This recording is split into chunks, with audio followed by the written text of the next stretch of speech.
Welcome to week 23 of Maintenance for Statistics 1. Once again, we begin by looking at the representation of data kinds of questions. I think, again, probably all of these questions, or most of them, are from past exams. Now, in this one, the time taken in hours, T hours, to deliver letters on a particular route each day is measured on 250 working days. The mean time taken is 2.8 hours, and then we're given that the sum of t minus 2.5 squared is 96.1. We've got to find the standard deviation of the times taken. Now, remember the standard deviation is equal to so the standard deviation of the coded data in this instance is going to be equal to the standard deviation of the uncoded data, because we're just subtracting 2.5. Remember, standard deviation is talking about our spread, so nothing's happening to our spread, we're just moving it, or we're just shifting everything by 2.5. So the standard deviation of the coded data is going to be the sum of t minus 2.5 all squared divided by the 250 we have, take away, and we're going to square root all of this, of course, take away the mean of the coded data. Now, we don't actually have the mean of the coded data, but we do have the mean of the uncoded data, and therefore we can just subtract 2.5 from it, because the mean will shift by negative 2.5 as well, and then we square that mean. Now, this will give us what will it give us? 96.1, isn't it? So 96.1 over 250 minus 0.3 squared. And then we take the square root of that. And I'm getting 0.543. So will be my final answer for that one. Okay, that wasn't too difficult. Nextly, we've got Susan with a bag of sweets. We've got 7 chocolates, 5 toffees, and then this other dude, Ahmed, has 3 chocolates, 4 toffees, and 2 boiled sweets. And we're taking one at random. So we're starting with Susan, random from Susan's bag, and then we put it into Ahmed's bag. Okay, and then we take one at random from his bag. So the random variable x is the number of times a chocolate is taken. Well, the possible values of x. Okay, so obviously we could choose not chocolate from Susan and not chocolate from Ahmed. So one of the possible values is 0. Or we could get a chocolate from one of them and not from the other. Or we could get a chocolate both times. So those are the different possibilities here. And what is the probability that x takes a particular value of x? So, we've got to figure out, okay, let's think about 0. So, she can't take one from Susan. So the chance that she doesn't take one from Susan is 5 twelfths. Because there are 12 in total, and 5 of them are not chocolates, okay. And then, she takes that toffee and puts it in here. So we'll now have 5 toffees. So it's in Ahmed's bag now. So there's 5 toffees there, and altogether 10 sweets, right? 5 plus 3 is 8 plus 2 is 10. So there will be 10 here. And out of them, 7 of them will not be chocolate. So this gives us 35 over 120. Good. Now that's 0. The next one is 1. So let's say she got chocolate from Susan. So this would be 7 twelfths. And then that's going to change the numbers here. So you'd end up having 4 chocolates. So not 3, 4. You'd have 10 sweets again. And you don't want to get a chocolate this time, so there will be 6 non-chocolates, like 4 toffees, 2 boiled sweets. So that's one of the ways we could do it. But there's another way as well, So, whoops, we could potentially do it the other way. So we could go no chocolate from Susan. So that would be 5/12. And then we could get a chocolate from Ahmed. So this would be 10. So we get no chocolate. So we'll have 5 toffees now. So 5 toffees, as in the first case.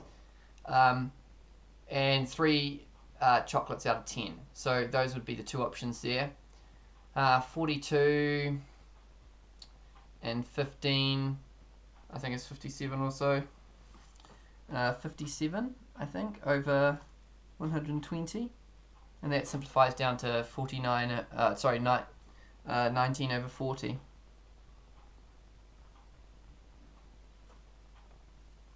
Oh, and the first one simplifies down to 7 over 24. Okay, now the last option is if we get chocolates both times. So that means Susan must pick a chocolate, so that's 7/12. Then that means there's now not 3 but 4 chocolates for old Ahmed, and that's 4 out of 10. So we would end up getting 28 over 120, which we can then simplify down. 4 goes into both of those, so 7 over 30. And so we can just chuck these values in. So we've got a 7 over 30 here. We've got a 19 over 40 here. It's a 40. And then we've got a 7 over 24 here. And those would be our results. So I hope that makes sense for that one, guys. Now let's move on to probability. Okay, so we're looking at people's hair color here. In country X, 25% of people have fair hair. Good for them. And then country Y, 60% of people have fair hair. Lovely. Okay, so there are 20 million people in country X and 8 million people in country Y. And a person chosen at random. We've got to find, so we're choosing a person at random from these 28 million people. We've got to find the probability that the person chosen is from country X. Well, obviously, country X has the higher population, doesn't it? So it's 20 over 28.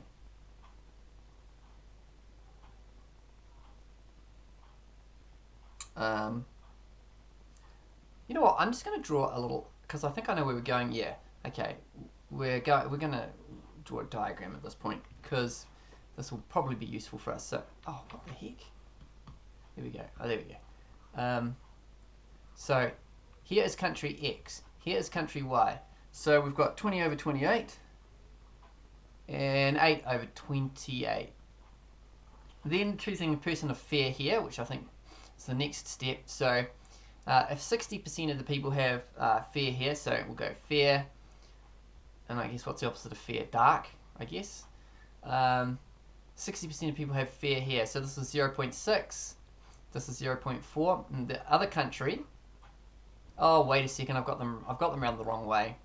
The first one is only 25%, so 0.25, and then 75% dark hair, whereas country Y has, what has it got, 60%, yeah, have fair, and therefore 40% have dark.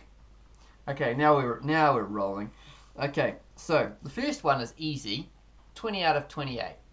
Now, find the probability that the person chosen has fair hair. So you're looking at this branch here, and alternatively the other way of getting it is this branch here. So we're just going to add those 2 branches together, which is 20 over 28 multiplied by 0.25 plus 8 over 28 times 0.6. We add that together.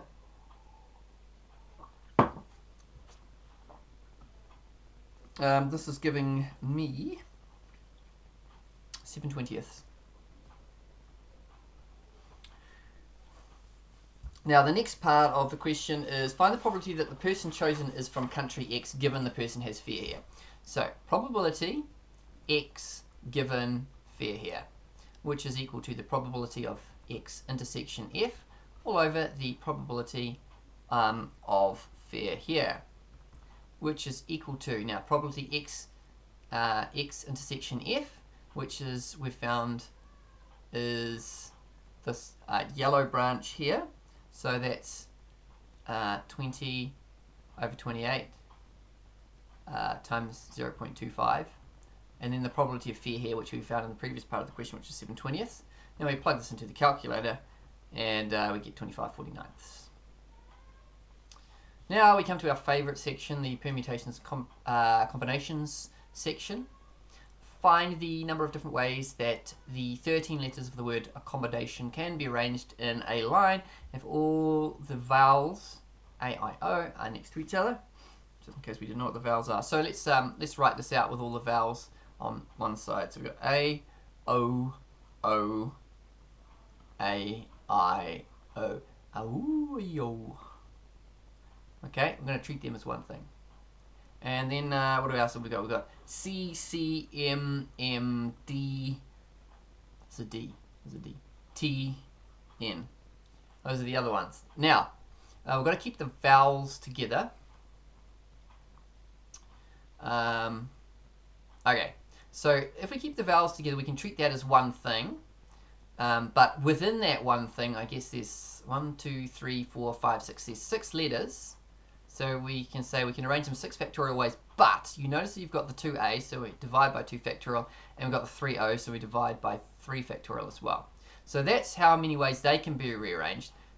And then we treat this whole thing as well.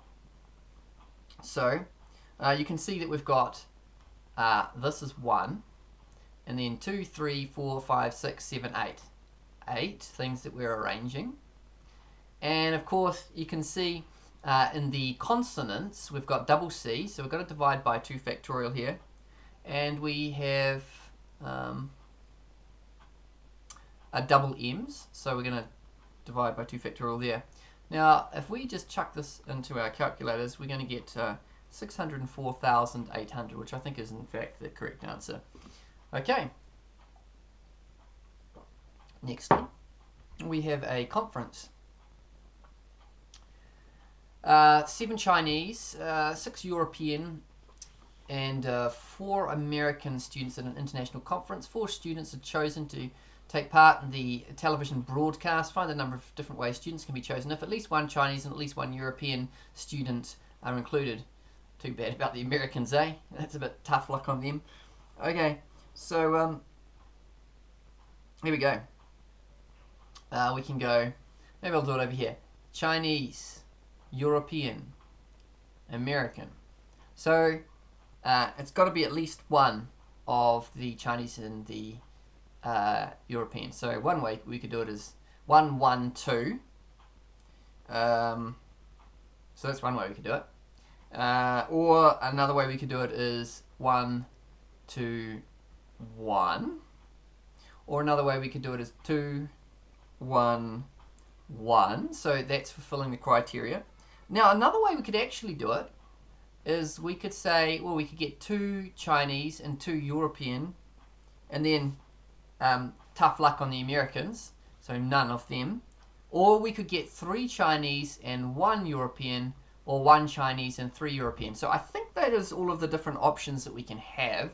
And now all we have to do is work out the number of different ways that we can actually do this. So this one here is, well, there's 7 Chinese, so it's 7, and there's 6 European times 6, and the Americans we're choosing 2 from 4, so 4 choose 2. This one here would be 7 times 6 choose 2 times 4, because we've got 4 Americans.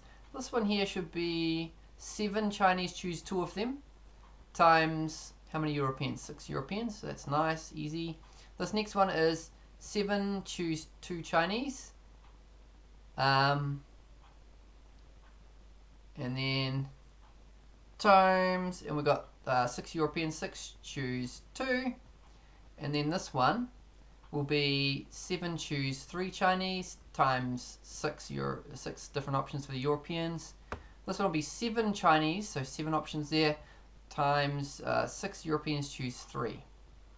Now, let me see, I might have to do a little bit of rearranging here. Oh, that's not helpful. Doesn't want me to do that. Okay. Well, when I chuck these in the calculator, so I'm going to start here, but I'm going to do it over here. So I'm getting 252 plus the next one down, 420, plus 504, plus 315, plus 210, plus 140. Okay, hopefully that's the right order. 1, 2, 3, 4, 5, 6. 1, 2, 3, 4, 5, 6. Yeah.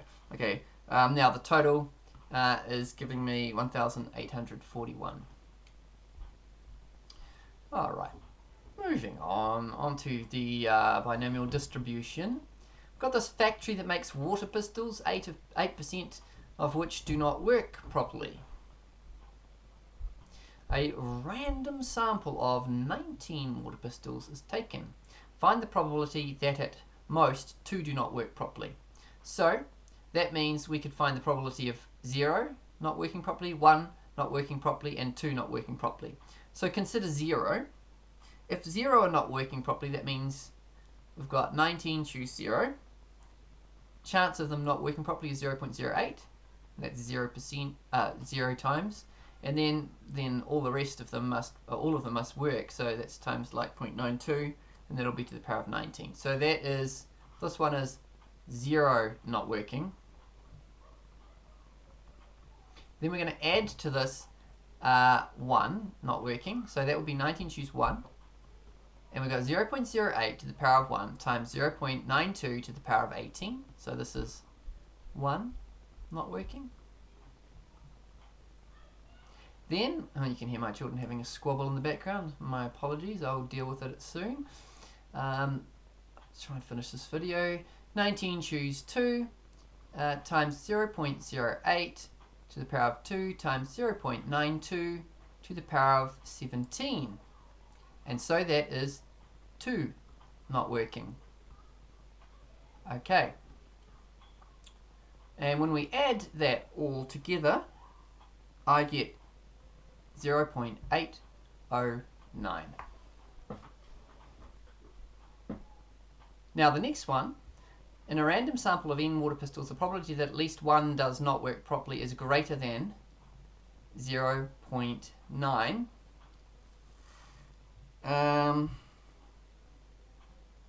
So this time we don't know what n is.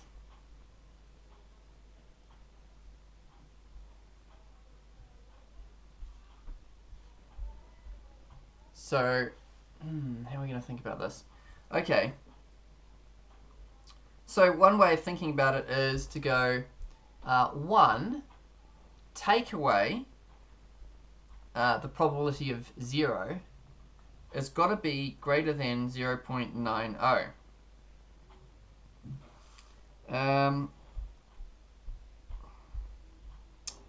And we can think about this like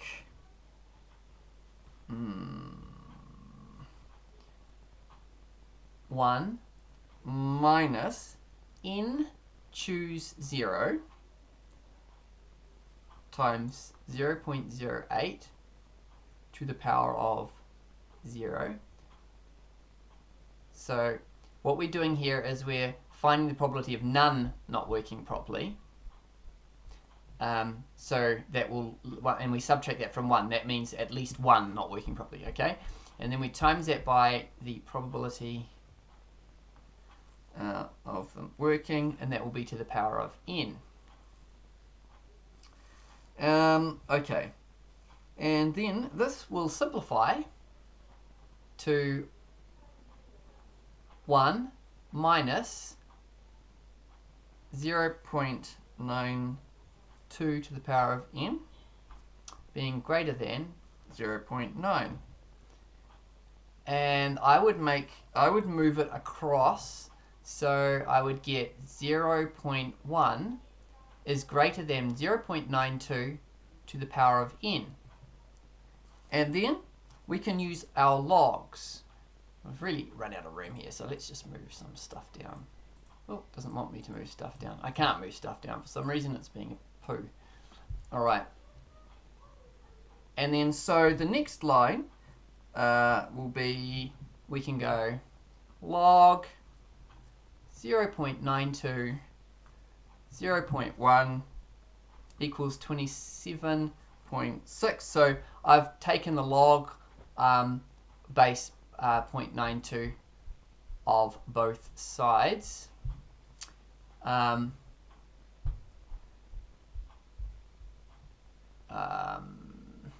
To find out what n is, and this will give me what n is. So the final answer that I will report, of course, is going to be 28, because remember n, we can't have 27.6 water pistols, it's got to be 28. So yeah, what I did there to find n is take the log of that.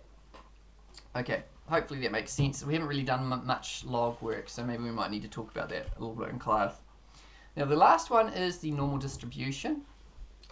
Time taken for cucumber seeds to germinate under certain conditions has a normal. Okay. So for this, you're going to need to use your normal distribution, and we use this formula here to find our z numbers. We've talked about it hopefully in class by the time we come to this. This is like our mean. This is the standard deviation. This is a particular value of x, and this is the z number. Now, we are looking at a mean, so we know that mu is equal to 125, and we don't know the standard deviation. We found that 13% of seeds take longer than 136 hours to germinate. Okay, so here's our standard normal curve. The mean is here. This is a really bad drawing. Now, if we're finding a place where 13% of seeds take longer than 136, so 136 is here, we know our mean is 125, 13% of results fit in here. Okay, so we want to find the value of sigma.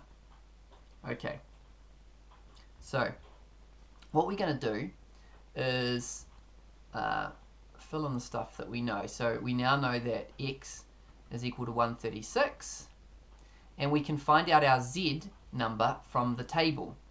Okay, we're going to find a z number for this, and what we do is we're going to say, well, if 13% is above, then all of this blue bit underneath must be 87%. Or 0.87. So what I do to figure out my z number is I go to this table that you can see here on the side, and I'm looking for the closest thing I can get to 0.87. So you see it starts at 0.5 because we're on the right hand side of the mean here. So I'm looking for a 0.87. So 0.85 is here, 0.86. We're getting close. So look here and here. So it's somewhere between those two. So you take the one underneath. So we'll take this 0.8686 and see if we can get to 0.87 over here in the added bits. So if we add this 14 here, that will take us to 0.87. So now we look up our table. So we've got a 1.1, 2, and then we've added this 7. So z is equal to 1.127. And now we can use this formula here to find out what sigma is. So we go z 1.127 equals x, which we found to be 136. That's the number that we've been told up here. Whoops, should be a minus mu, which is our mean, and we said that's 125 over, over standard deviation. Therefore, so just do a quick rearrange, standard deviation is equal to 11 over 1.127, and I'm getting, therefore, it's equal to 9.76. Well, I hope that's been helpful, team. Let me know if you've got any questions, and keep practicing. This will really be helpful to you, to your chances in the externals. All right, take care.